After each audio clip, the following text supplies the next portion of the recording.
My name is Damiano Tolopani. I am the Vice President of Cybersecurity at Investors Bank. The bank's been around for more than 90 years. It is a retail bank within the New Jersey and New York area.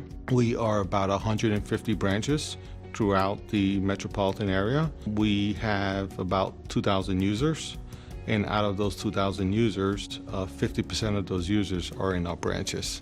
Some of the things that, as a security manager, keeps me up at night is making sure that our controls, our technologies really align with our processes. The amount of privileged accounts that were being used on our network, as we discovered them, they were legitimate accounts, but we just didn't have a way of really managing that privileged account.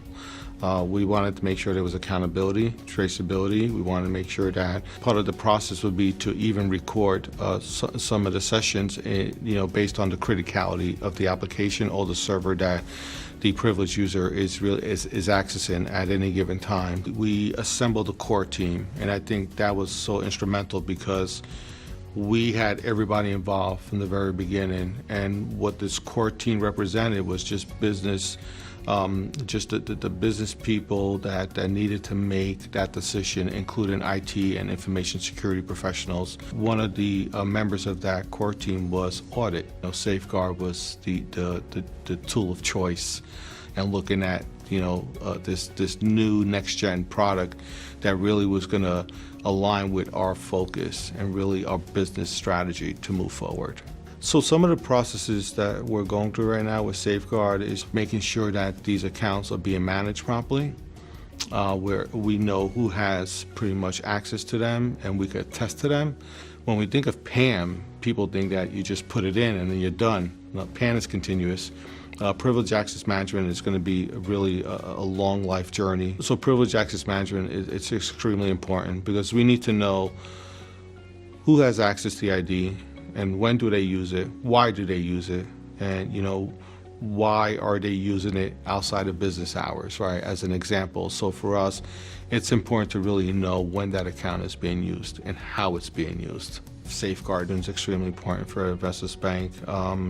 Just the automation, the capabilities that it has, it's allowing us to really automate a lot of processes. For example, one of them is our joiners, movers, and leavers process.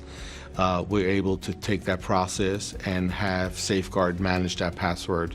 So whenever there's an action that's executed by our HR partners, and they submit a request for a joiner, which is a new hire, or a mover, which is a current employee that's moving over to another department, or a leaver, someone that's leaving the bank, that process it's totally being managed through Safeguard, and that password is never static, it's always changing. So every time the process is running, we're ensuring that password is getting flipped. The benefits of having a next-gen tool is extremely important to us and exciting at the same time because we know for a fact that we're going to be able to automate a lot of the functions at the bank. So when we talk about that identity and security, we have to know from a business perspective how is that going to complement the growth of the organization. So talking about identity, we really need to know who has access to that account. So I'm really excited to see what's coming down on that roadmap, to Safeguard and how we're going to be able to do bigger and better things with this product.